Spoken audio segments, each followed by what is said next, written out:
Ok, maintenant on va parler du repiquage. Le repiquage, c'est une étape ultra méga importante que tu dois maîtriser si tu te fais du semis et si tu veux avoir des plants vigoureux et des plants qui te donnent beaucoup et qui résistent à tout. C'est vraiment une étape incontournable, vitale, surtout pas la négliger. Alors en quoi ça consiste?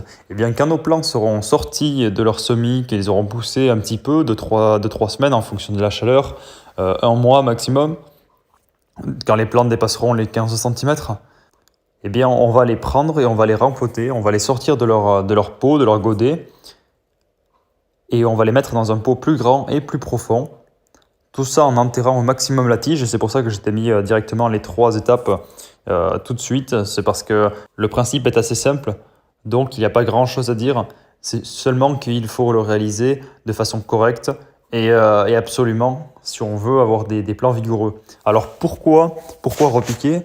Tout simplement parce que la tomate est une plante dont la tige produit des racines tout le long. C'est-à-dire que la moindre partie de la tige de la tomate qui est... Donc tu vas voir sur une tige de tomate, il y a des petits poils en fait, tout le tour de la tige. Et ces poils en fait, s'ils sont en contact du sol et d'humidité, eh bien ils vont développer des racines. Tout simplement, c'est une méthode de survie. Alors le principe, c'est que nous, on va avoir des plants qui soient costauds, qui soit costaud mais qui soit pas trop grand, parce que plus le plant sera grand, plus il aura de poids, plus il sera difficile à maîtriser, plus il aura de risque de casser et qu'il sera fin. Donc nous, on veut des plants qui soient trapus, qui soient petits, qui soient costauds et qui prennent le moins de place possible, tout en produisant le maximum. Et le repiquage permet cela.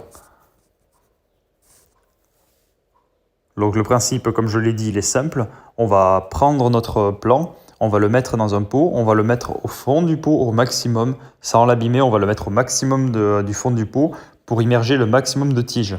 Et plus il y aura de tiges immergées, plus ce sera de nouvelles racines que la plante pourra développer. Et plus la plante aura de racines, plus elle sera forte, vigoureuse, et elle poussera bien. Et elle sera résistante aux maladies, elle sera résistante au vent, aux conditions diverses et variées. Et plus elle aura de force pour produire et pour pousser.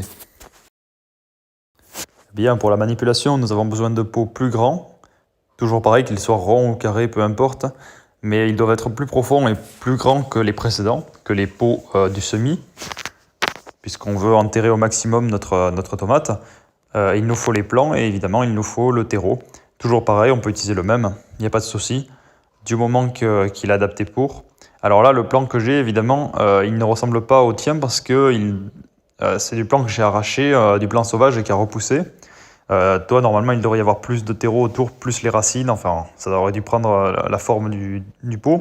Alors là, c'est des plants sauvages parce que j'en avais pas pour le coup, c'est la tomate cerise même. Mais ça marche pareil. En gros, voilà, le principe est le même.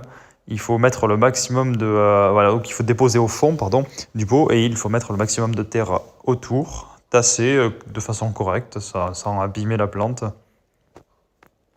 Juste simplement, voilà, mettre le maximum de terreau dans le pot afin que la tige soit immergée jusqu'en haut, qu'elle soit... Voilà. Même si les premières fois ils sont enterrés, ce n'est pas très grave. Donc voilà. C'est tout bête, mais c'est important. Ça change tout entre un plant repiqué et non repiqué. Et évidemment, après, il faut les arroser copieusement et les laisser au chaud au début. Et on pourra les sortir plus tard si les températures s'y prêtent.